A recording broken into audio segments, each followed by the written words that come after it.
We're joined today by Edge champions from across the continent. Please help me welcome Lenore Cairncross, Africa Green Building Lead at IFC Edge.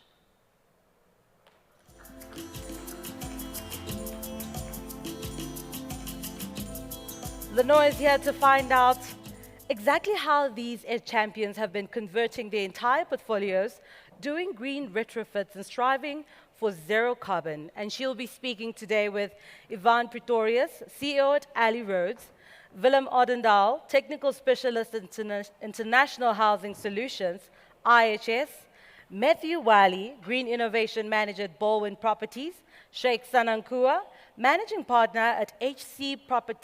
Capital Properties, Sheila Moraa, Head of ESG at Acorn Investment Management Limited, and Maruza Chikwanha, the Development Director at Africa Logistics Properties. Ladies and gentlemen, please help me welcome the panel.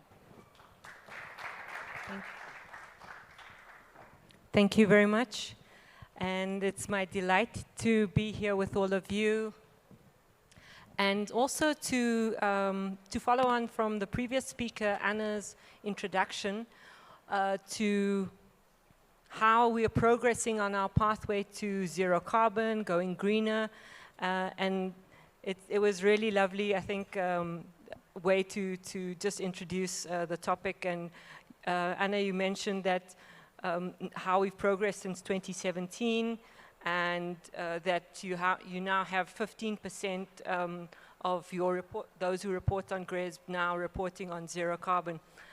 So some of our Edge champions here on the panel, they're taking those steps along the pathway, and I hope you'll find it interesting to hear what their journey has been.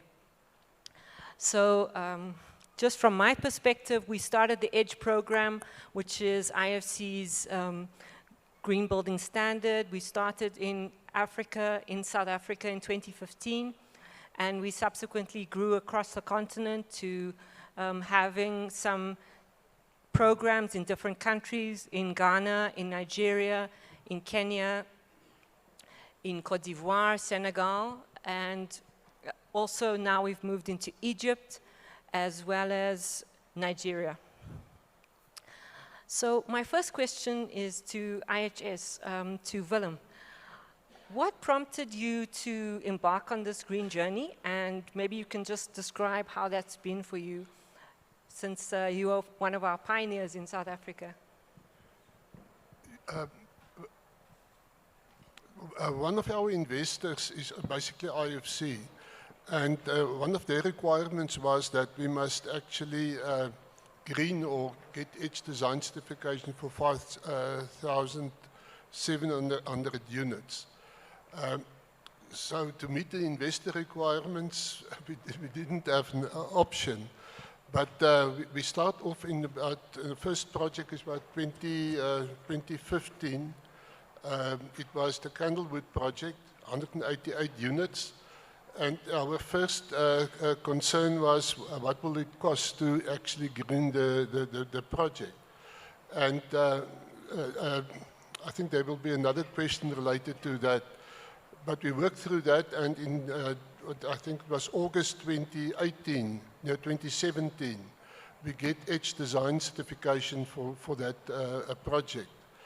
And we monitor the performance of the project, and then we realized that there's a number of benefits that's actually more beneficial to our company as well as to our tenants than the additional cost to green the project. Thanks, Willem. And you raised one of the important issues I think that developers are always considering, and that is, what is the cost, and is it really going to be beneficial? What is the cost-benefit analysis, and am I able to make a business case for this? So maybe if we can move on to you, Matthew, and describe how Balwin embarked on this journey, and how did you overcome some of those considerations around cost and benefit? Thanks, Lenore. So at Balwin, I think this started as a vision from our CEO that he wanted to leave a legacy of not just being the guy who built the most houses, but the guy who built houses that made the world a better place, both for people living in them and for the wider community. So we started off with Edge. I think our first project got certificates in 2018. And at present time, we've got over 20,000 Edge certificates, including more than 12,000 Edge Advanced certificates. And that's been a big drive for us being able to go to financial institutions, not only for Balwin to get better funding, but to be able to say, these are environmentally sustainable buildings that people are going to be living in, allowing the end user, the person who's buying the apartment, to go and get a bond with a reduced interest rate. So that's instrumental for us to be able to pass the benefit of greening on to the man in the street. I think because it's being done with something like Edge, which is an IFC tool and therefore has international credibility, it makes that discussion a lot easier as well. Thanks for that. Perhaps now we will go on to Cheick, if we can move on to you, because there seems to be a good track in terms of how Matthew's just mentioned an international green building standard, how this could then open the pathway for green investment, and perhaps you could lead on to how certifying with Edge, your building, has then opened doors, and what your experience was with HC Capital. Yes. Can you hear me? Okay. Yeah, so the Edge certification process for us was critical, because it's on the back of that we're eventually able to raise green financing. But we didn't start from there. We arrived from it at the later stage, and it kind of validated a bit of kind of the reason we believe actually it's a win-win commercially, because obviously, you know, everybody thinks that going green or trying to have buildings that are certified may cost more. But actually what we did is, you know, we had the intention when we were developing our first building to certify it, but for a number of reasons we weren't able to do it on plans. And the brief for all the technical team was, let's try to design the most efficient building we can design, right? So that, and it was a shopping center, so that, you know, we consume the least amount of electricity and the least amount of water, and reduce the carbon footprint from the building material. So that was the brief. And that's what we did, and we opened the shopping center, and it's after that we went back and tried to certify it. Obviously it was, you know, a long process, but we're able to certify it. And, you know, besides on the energy savings where it was 29%, for all the rest we're above 40%, right? For the energy savings, I think it was 42%, and 44% for materials. So, you know, what that told us was that actually doing that process was in the best interest of the mall, because today we have the most efficient mall in terms of energy consumption and water consumption in the country, because, you know, we monitor actually that data. So from a financial perspective, it actually makes sense. For the environment, it makes sense. And most importantly, that's what we use as the bedrock to access the capital markets and raise a green bond, which was the first in the region. Thank you. And now we'll move over to Sheila, and if we could hear from you. I know it's a bit more difficult since you're not in the room with us, but you're joining us virtually. If you could give us a bit of background from Acorn's perspective, how your green building journey has been, and what inspired you to take those steps, and how has this benefited you? Yeah.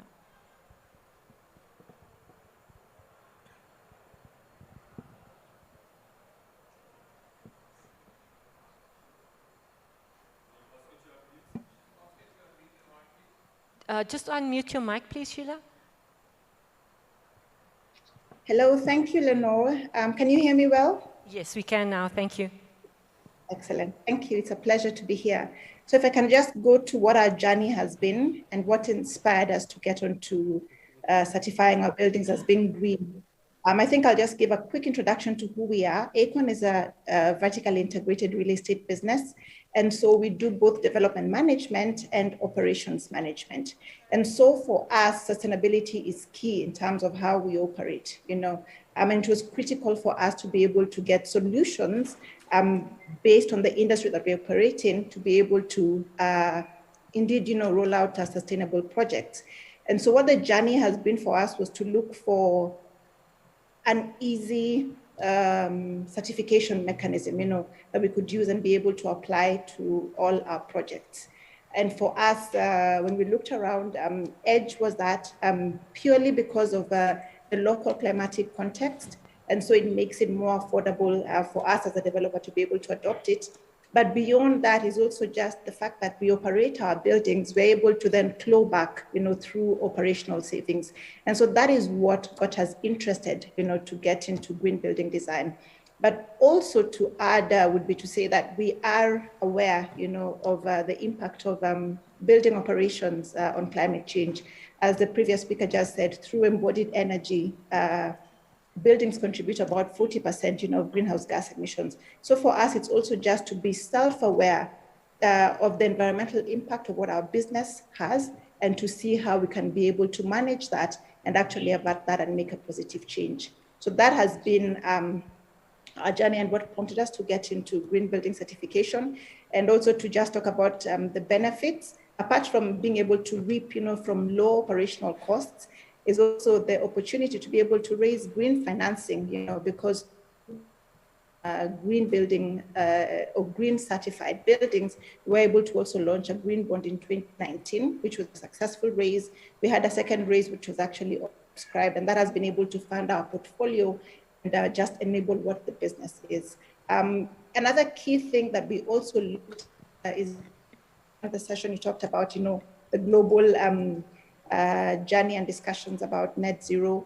It's just to also realize that at some point down the line, this will become policy. And so there will be a cost, from a retrofit perspective. And so for us, it was to also future-proof our buildings to be able to withstand whatever will happen in that line. And that's what our journey has been in a nutshell. Thanks, Sheila.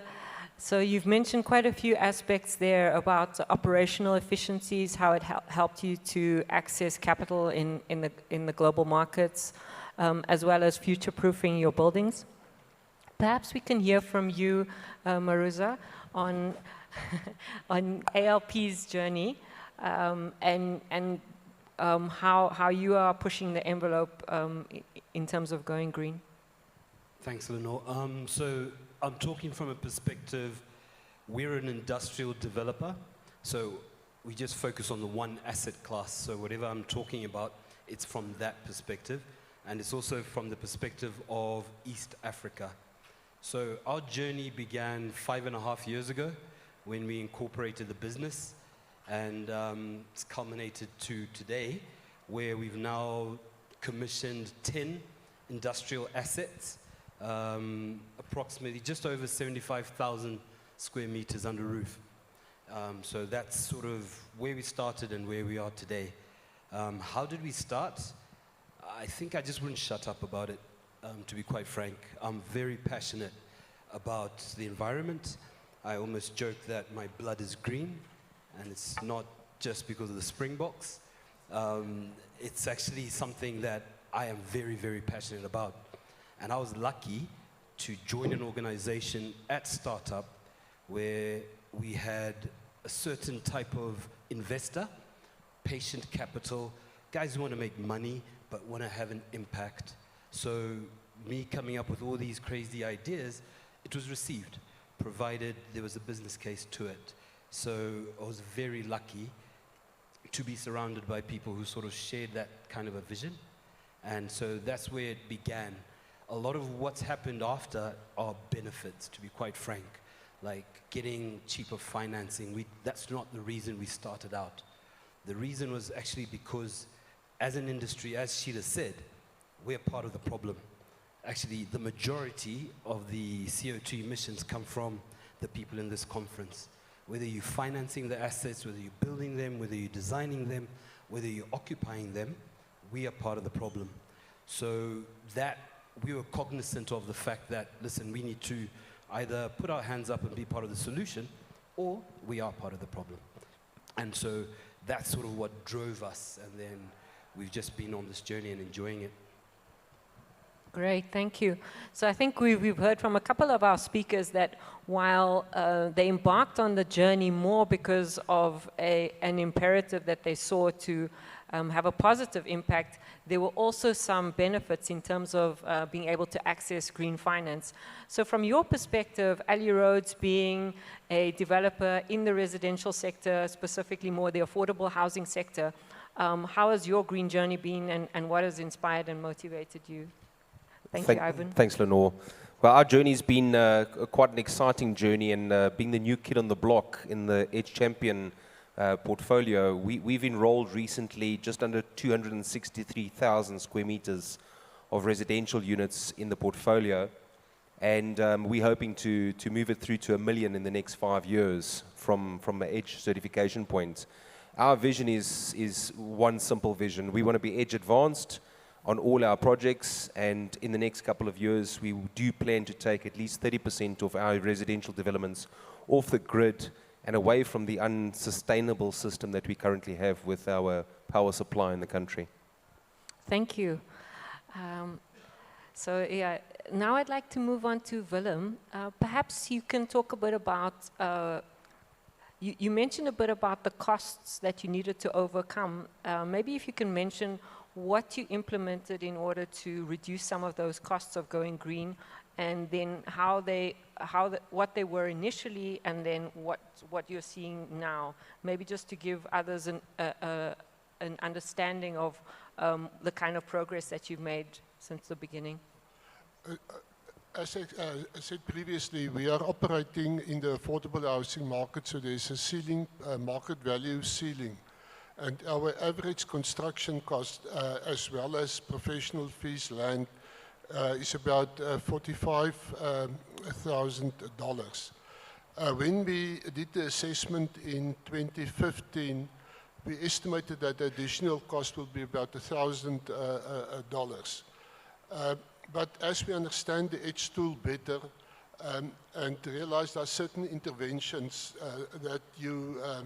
that's actually come with no cost. For instance, a window-to-wall ratio and those type of interventions, we have actually reduced that actual cost to less than $500.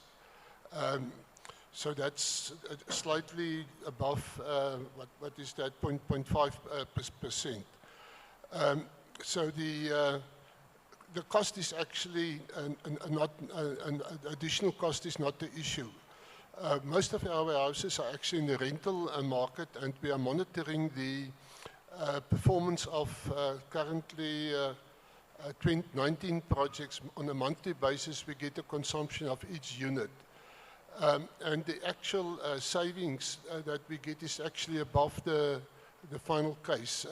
On water, it's about 46%, and on electricity, about 28%. Now, if we change that into what is the tenant saving, that's about slightly above $30 per unit.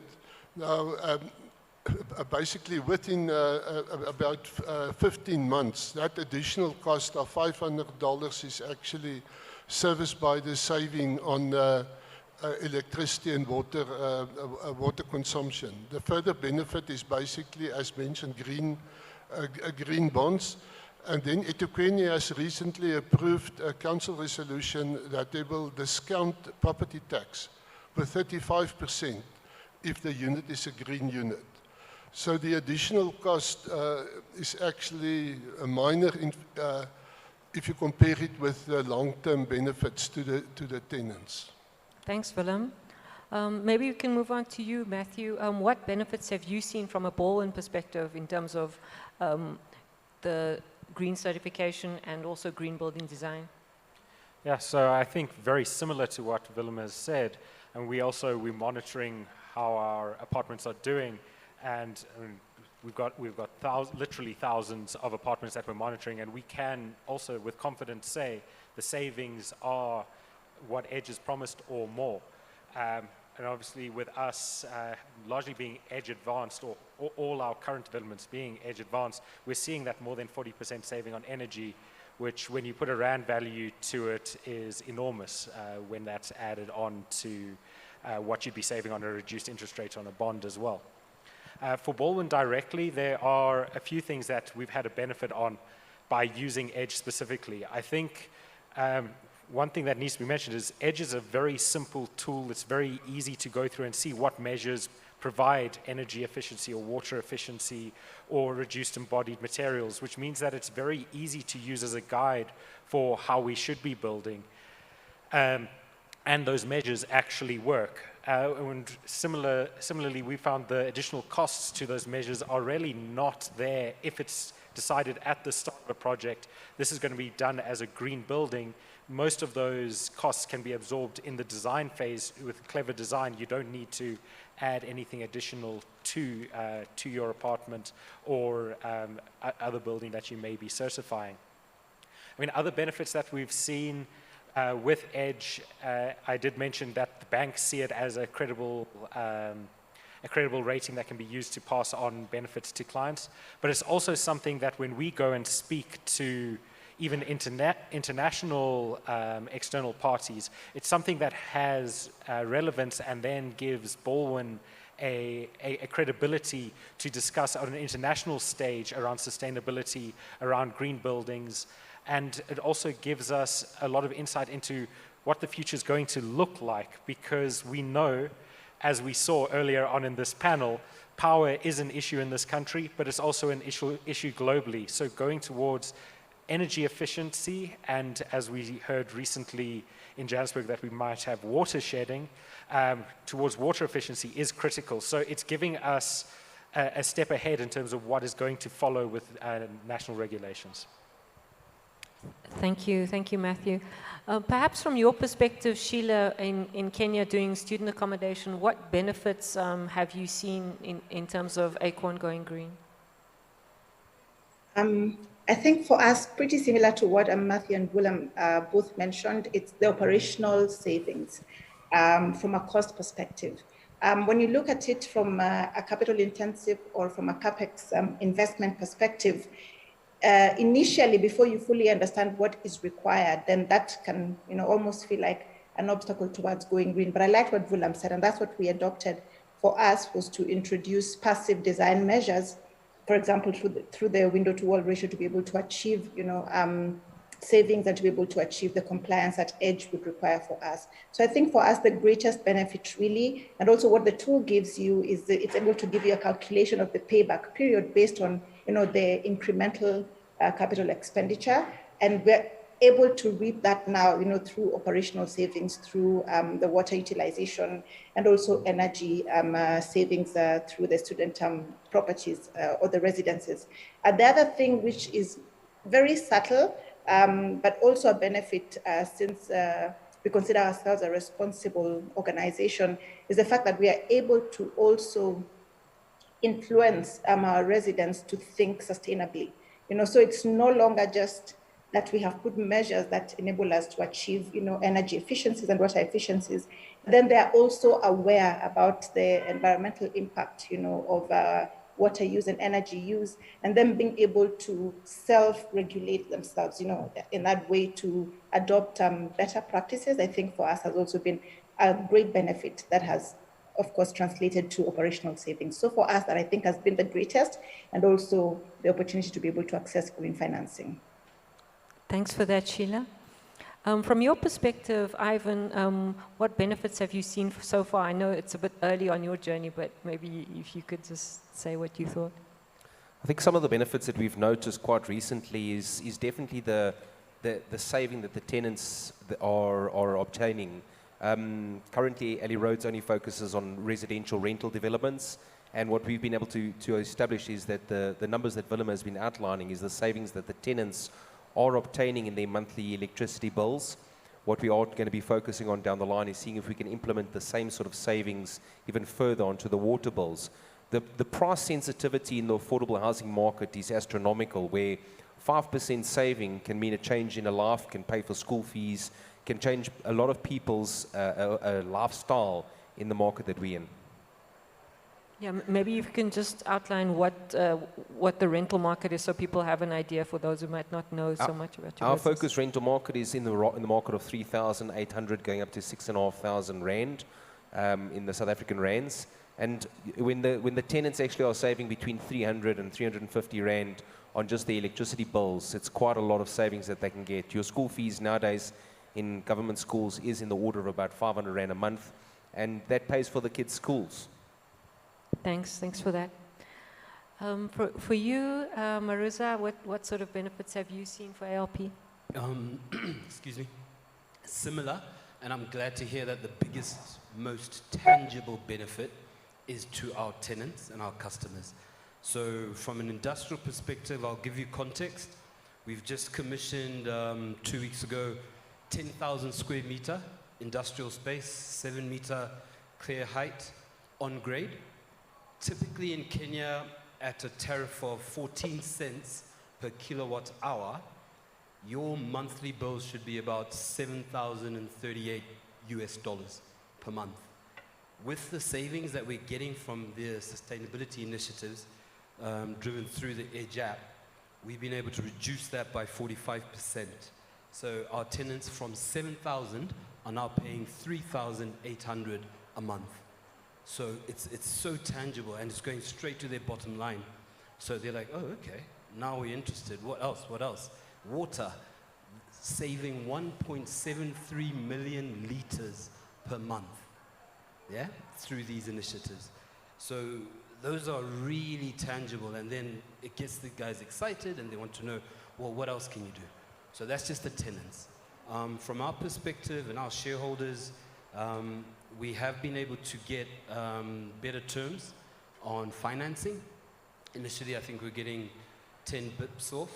I'm trying to push Abram, I hope he's in the room, to push me to around 25 and see what we can do from there, you know. And what other benefits do we have? As a business, because it's still voluntary, it's actually differentiated us from our competition. We choose to do it because we see the value, the big picture. But in doing that, we've become sort of like a thought leader or a pioneer, so to speak, in the space. And it's actually proved to be quite beneficial from a PR marketing perspective. So it's giving us a little bit more attention than we were expecting. And that's just by doing the right thing, you know. One of the other things in terms of benefits is the ESG perspective. So a lot of our tenants, SMEs, startups, I think Richard would have mentioned earlier, with global funding.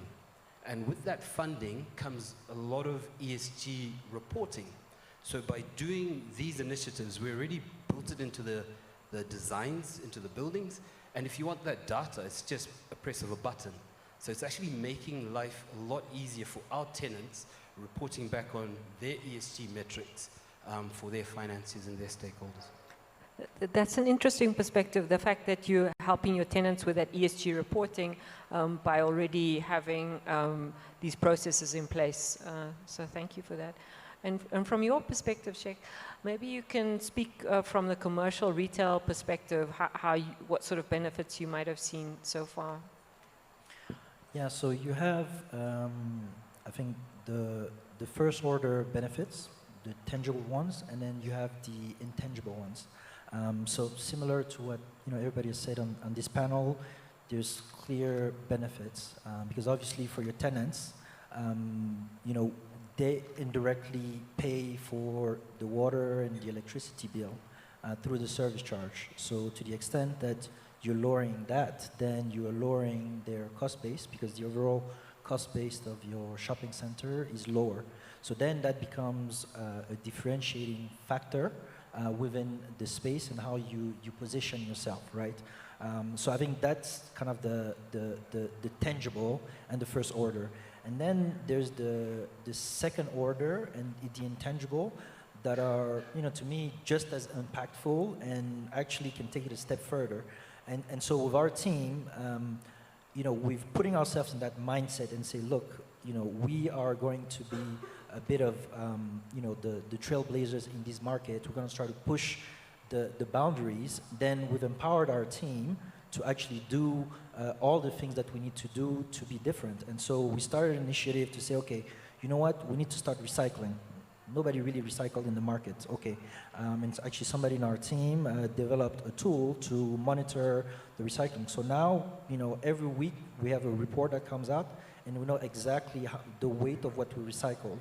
And right now we're at roughly 14% of the waste that's generated by this particular retail center that's being recycled. And then, the recycling bit is being able to trace all the way to where it's actually going and making sure that it's just not somebody picking it up, your plastic, your glass, your cans, etc. So making sure that it's being done. And the team has been actually inspired by that, and they're actually pushing the envelope to the extent that right now everybody is just even in the office now, nobody really recycles in our office in Ivory Coast. Well, in offices in Ivory Coast, but we have a recycling policy. So I think it's a very powerful tool, and our latest hire was somebody where this bit where we said, look, this is what we stand for. We're commercial, but we want to make an impact. I think that was the bit of the difference to be able to attract such talent. So I think it's an all-around ecosystem that allows everything else to come into place and reach beyond. And I think Edge is just kind of like the starting point, and to the extent that you create the environment around it, then it allows you to go further than the commercial benefits of it. And what we've seen also is we're getting ourselves into residential. So we bought a developer last year, so we're getting ourselves into rental, affordable housing rental. And so we've done some master plans around sustainable communities. And what we're seeing in the marketing of these communities is, there's something to be said of people, oh, this is a green environment, there's green spaces. Oh, you're going to take rainwater and use it to, so, even for middle-income housing, actually, you do have people that do care, and because of that, it allows us to price it a little bit higher. So I think, there is always a double impact, both commercial, that you can leverage, and you have the softer, intangible ones that you can leverage around it as well. Thank you. Now we've had our call for the last few minutes, so if I can just ask each of our panelists just to give a 1 minute, what sort of encouragement or advice would you give to others who have not yet started this green building journey, and what would you say to them from your perspective? We'll start with you, Willem. I think what is very important is to appoint a very competent and experienced Edge expert to advise you from day one. And another, it's not about the additional cost. You will recover that cost down the line. And then sustainability is an issue. Train your tenants, train your property managers. They must maintain the interventions. And if their consumption increase above certain standards, they must take certain action. Thank you. From you, Matthew? So I think what I would say for someone who hasn't started on this sort of process, I think I'd say you need to. It's going to become something that has to be done, but it's also something that should be done for the good of the planet. What I'd also say around it is if you're going to do it, the key part of it is education and communication with both your team and to the people that you're going to be giving this property over to. You need to have a team that is as passionate about building something that's sustainable as you are to make this as pain-free as possible. At Balwin, we've got excellent architects, we've got excellent contractors who've bought into this vision of building sustainable homes, and that's made the process a lot easier. And I think the last comment on it is, if you aren't doing it because you're worried about cost, if you plan it from the start, the cost really isn't there. It is achievable for anyone. Thank you. From you, Ivan? I think just from our side, the Edge application and the Edge process and the accreditation, it needs to become a lifestyle, not only for your tenants, for your buyers. It needs to become a lifestyle for everybody. The application and the process is easier than one thinks. There's no cost in the bigger picture of it. All it needs is commitment, and I think if you want to commit to a greener future for your children, then get started now. Thank you. From you, Maruza? I echo the same sentiment because I've got a son. It's his birthday today. He's turned 7 years old, and he's always asking me what I do, and he gets so happy when he sees Dad's building or whatever it is. And we've got a moral obligation because the buildings we're designing now, they're going to be there when all of us in this room are gone, yeah? And the climate that they need to withstand is going to be more intense, more extreme. So we have to, we absolutely have to. And it's actually, we can't be talking about it anymore. It's actually, we need to start calling each other out to say, okay, what have you done differently this year or on this project or whatever? And one of the things that scared me was in March, ALP became the first African signatory to the World Green Building Council Net Zero Building Commitment. So yeah, that's nice. Oh yeah, we're the first, but hold on, that's scary. You're the first, where's everybody else? So I guess my message or my encouragement is, guys, just commit. Just put your hand up and saying, you know what, we may not know exactly how we're gonna do it, but we're gonna do it. We're gonna be part of the solution. And I think it's a moral obligation that we owe our kids and the next generation. Thank you. From you, Cheick, in 1 minute. Not sure I can deliver anything more inspiring than that.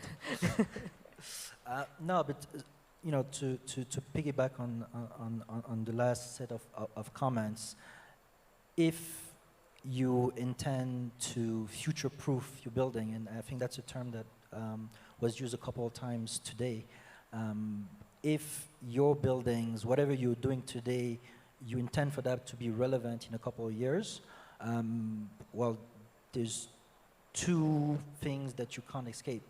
One, it's going to become a requirement, okay? And two, it's a moral obligation, right, to do it. So any way you look at it, even though it may sound like a nice to have today, by the time we have this conversation in 5 years, I hope we don't even need to have a panel about it because you would have become part of the equation by then. Thank you. And lastly, from you, Sheila, 1 minute.